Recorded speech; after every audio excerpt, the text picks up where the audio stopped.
Hey guys, and welcome back to my channel. In this video, I'm going to be talking about something that I feel a lot of people don't really talk about, but I feel like needs to be talked about.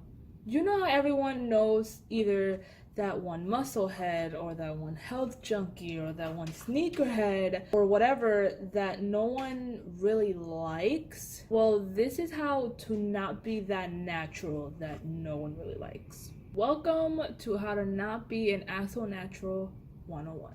Tip number 1, don't put someone down for not being natural. If you watch one of my last videos, you know that being natural not only takes a lot of time, but it takes a lot of hard work and it takes a lot of money. And not everyone has the ability to put all three of those things just into their hair.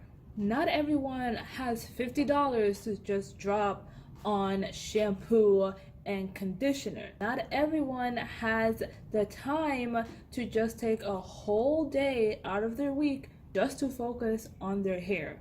Not everyone has the drive that it takes to continuously take care of their hair. And not everyone has the resources to be able to go out and get natural hair products for their hair. Not only that, but not everyone even wants to be natural. Some people would much rather either wear wigs all the time or wear weaves all the time or have extensions all the time, because not everyone wants to wear out their natural hair, and that's fine. Just because you want natural doesn't mean everybody else with natural curly kinky hair has to be natural. Tip number 2, don't talk down on someone for not knowing something. Being natural usually means knowing a lot about hair, knowing a lot about products, knowing a lot about ingredients, and someone who just started transitioning to natural hair isn't gonna know all of that. Everyone started at the bottom, so instead of making fun of someone with 4C hair using products for 3B hair, why don't you,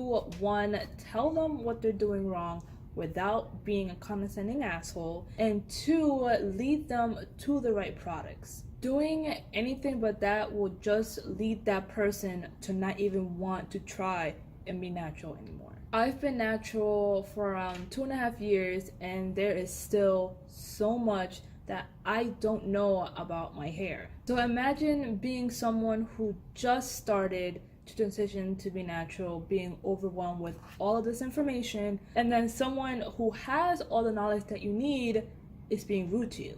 Tip number 3 goes along with the first tip, and that is to not force anyone to be natural. Unless you're going to finger detangle their hair every time they wash their hair, unless you are going to deep condition their hair at least once a week, unless you are going to put their hair in protective styling, unless you are going to make sure that their hair is moisturized all the time, don't put all of that work on someone else. We talk about how annoying it is when a vegan is constantly trying to make everyone else vegan, or when Christians are constantly trying to convert everyone to Christianity, but we don't talk about the naturals that are constantly trying to make everyone else natural. If someone wants to be natural, they'll do it. If they don't, leave them alone. Instead of forcing them, you can tell them the pros of being natural. You can kind of guide them on the first steps to becoming natural. You can teach them some YouTube videos or some website links that'll start them off, but don't force them if they don't want to be. Tip number 4 goes without saying, but I'm gonna say it anyways. Don't make fun of someone with transitioning hair. And going along with that, when you see someone who has transitioning hair, don't try and immediately push them to get a big chop. In one of my previous videos, I talked about how I went natural without doing the big chop. So if I can do it, a lot of other people can too. Instead of making fun of someone transitioning hair or trying to push them to get the big chop, ask them how they're doing, ask them how their journey is going, ask them if they have any questions, and give advice if you have it. The last tip is to just keep your mouth shut about someone else's natural hair journey. Everyone's hair is different, so everyone's journey is going to be different as well.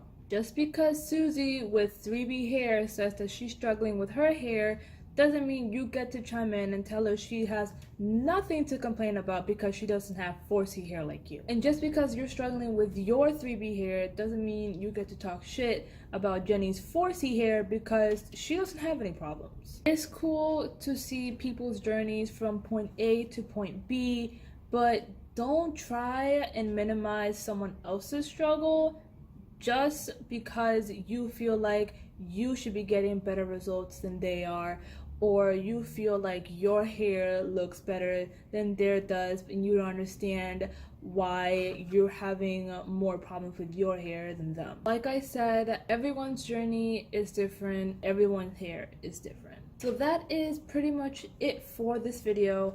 I hope you guys enjoyed it. If you did, make sure to like, subscribe, and hit the little bell button so you're notified every time that I post. Leave a comment down below whether you know someone who is like this or if you're guilty of doing some of these things. Thank you guys so much for watching, and I'll see you guys in my next video. Bye!